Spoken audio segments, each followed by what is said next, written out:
Главный сюжет, который идет фоном последние несколько дней, различные депутаты и равные им в бессмысленности публичные спикеры один за другим рассуждают об острой необходимости введения налога на бездетных граждан. Сразу надо сказать, что разговоры о налоге на бездетность, скорее всего, чепуха. Подобных мер наш режим всегда старательно избегает. Прямой налог, который затрагивает миллионы людей, который не скроешь, это не наш случай. Наш режим любит обирать граждан так, чтобы это не выглядело как транзакция в налоговое ведомство. Любит зашивать основную налоговую нагрузку в стоимость конечных товаров посредством НДС, например, который, вопреки всеобщему убеждению, является главным бюджетообразующим налогом, вовсе не налог на добычу полезных ископаемых. Наш режим любит акцизы, пошлины, штрафы. Он любит получить сразу много денег одним платежом от какого-нибудь магнита, а не бегать за физлицами, от которых больше визга, чем шерсти. Даже когда речь идет о прямых налогах, об НДФЛ и соцвзносах, их платит работодатель, а сотрудник получает уже очищенную зарплату. Наш режим вовсе не стремится показать гражданам, как дорого он им обходится. Задача такого режима состоит в том, чтобы создать иллюзию, мол, царская казна просто как-то образуется. Из нефти, из воздуха, от сырости сама заводится. И государство порой с барского плеча и по доброте душевной что-то подданным из казны раздает. Прямые налоги образуют гражданина. Если налоги для человека не какие-то абстрактные циферки в зарплатной ведомости или на магазинном чеке, а прям очень большие деньги, которые нужно взять и отслюнявить родному правительству раз в год, это уже совсем другое общество. Оно по-другому относится к коррупции, к неэффективности, к войнам, к амбициозным мегапроектам и содержанию дружественных упырей за границей. По-другому относится к выборам и вообще ролям власти и общества. Иначе воспринимает государственные услуги. Когда человек платит, он ощущает себя вправе требовать и задавать вопросы. Даже не сумма, а сам факт транзакции меняют людей до неузнаваемости. И это авторитарные режимы очень хорошо понимают. У налога на бездетность нет хорошего варианта. Можно ввести какой-то номинал, чисто символическую сумму, типа там 1000 рублей, но тогда администрирование налога будет стоить дороже, чем в итоге соберут. Его массово будут игнорировать, и он будет висеть у людей на взыскании, как штрафы за парковку, годами. Если налог тот будет представлять собой какие-то реальные деньги, десятки тысяч рублей в год, сборы все равно будут копеечными на фоне масштаба расходов федерального бюджета, просто как ошибка округления. Зато массовое недовольство будет очень реальным. Вряд ли таким же, как от мобилизации, но все равно очень заметным.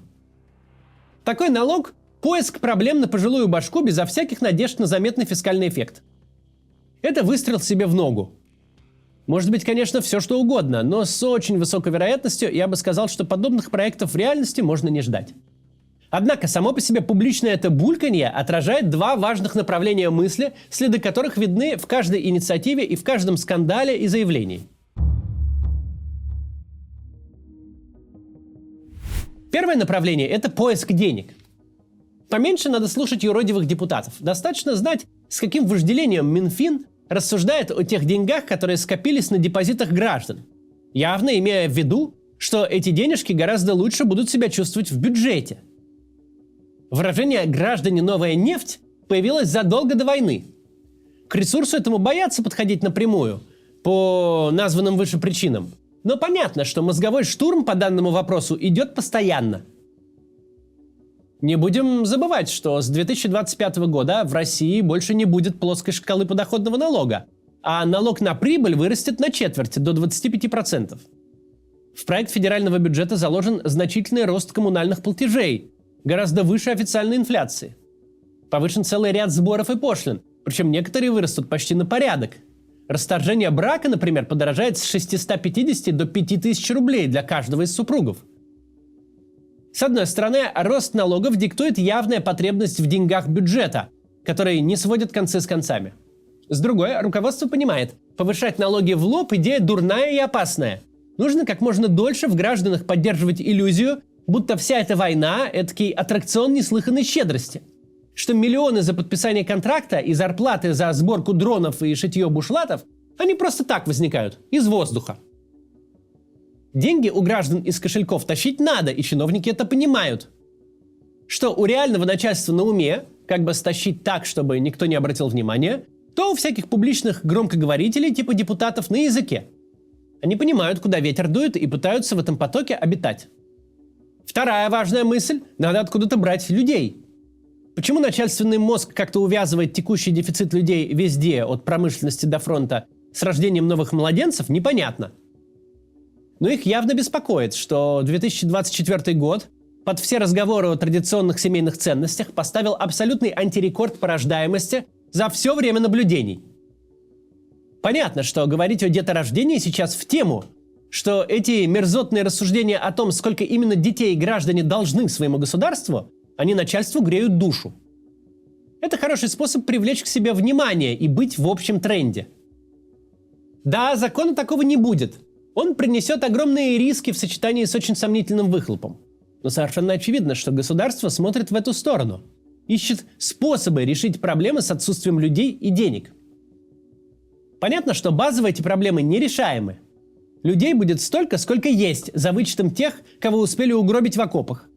А без лобового и очень заметного повышения налогов экономику войны не свести. Никакое соскребание копеечек в сусеках такой масштаб расходов и потерь не покроет. Но разговоры об этом неизбежны. Государственная обслуга знает, что начальство хочет это слышать, и ровно это и озвучивает. В нынешней итерации этих разговоров характерно вот что. Сама идея налога на бездетность – это концентрат раздражения и непопулярности. Такие разговоры никому не могут понравиться и никому не могут принести пользу. Потому что любая идея стрясти с граждан денег гражданам не нравится. Это социальный факт, который един для всего человечества и всей истории его государственности. Введение новых и повышение старых налогов – очень непопулярная идея всегда и везде. Не надо думать, что, предлагая налог на бездетность, ты обретешь популярность среди тех, у кого дети есть. Люди спинным мозгом чуют, когда их хотят обобрать. Не надо считать граждан идиотами. Все со своим государством не первый год живут. Все понимают, к чему такие разговоры ведутся. Руку в своем кармане все чувствуют, и она всех раздражает. Равно как раздражают разговоры о племенном разведении российского населения. Об ограничении абортов, о притеснении тех, кто не хочет заводить детей. Судя по опросам, граждане продолжают считать, что государству они ничего не должны, а вопрос воспроизводства – это личное дело каждого. Никто не против позитивной мотивации, вроде материнского капитала, но история с ограничениями, поборами и наказаниями не нравится никому. Так спрашивается, зачем они вообще об этом говорят? Зачем портить настроение людям, когда более-менее понятно, что реализация идеи о таком налоге малореальна или нереальна вовсе? Зачем анонсировать заведомо непопулярную меру, которой не будет? Эти вопросы вновь нас возвращают к разговору о дисфункции российского государства.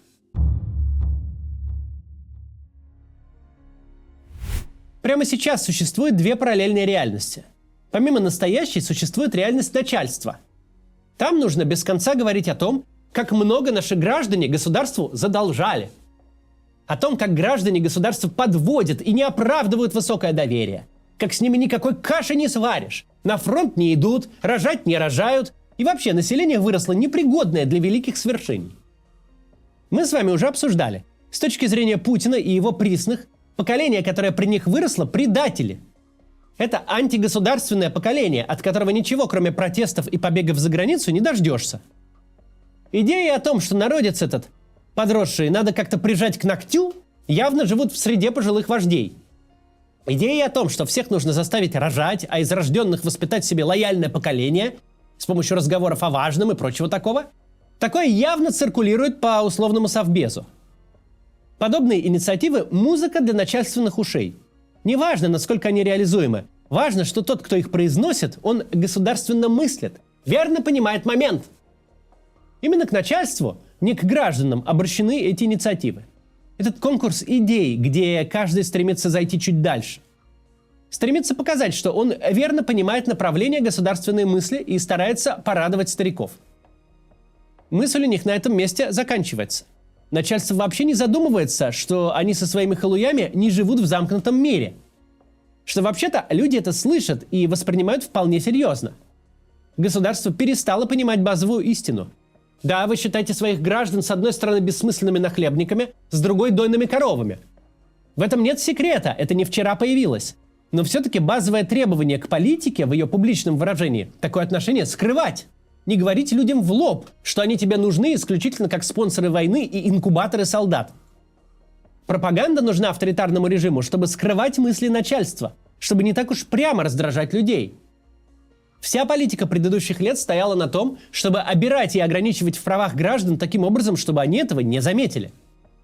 Но чем более режим становится персоналистским, чем меньше он связан с гражданами, тем менее важной для спикеров становится реакция граждан. Тем больше произносимой публичной информации предназначена вовсе не публике. Чем дальше, тем больше режим зацикливается на себе и с собой же разговаривает.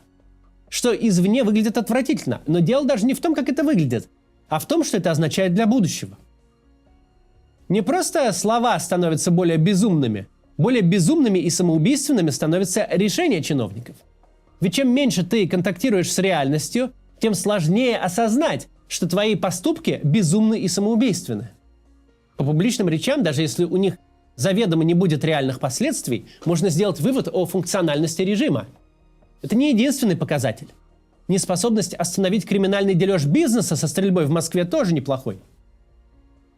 Когда ты не можешь держать в узде свои криминальные кланы, не можешь даже держать в узде язык своей обслуги, заставить их хоть немножко фильтровать базар, это тоже о многом говорит. Государство хочет залезть в карман своим гражданам и залезет туда обязательно, другого выхода у него нет. Это не новость. Конечно, не в такой форме, как пытаются анонсировать сейчас, но залезет. Показательно для нас не это. Показательно, что государство уже в том состоянии, когда не может себя остановить. Не может перестать грезить о чужих деньгах публично. И это показатель. До завтра.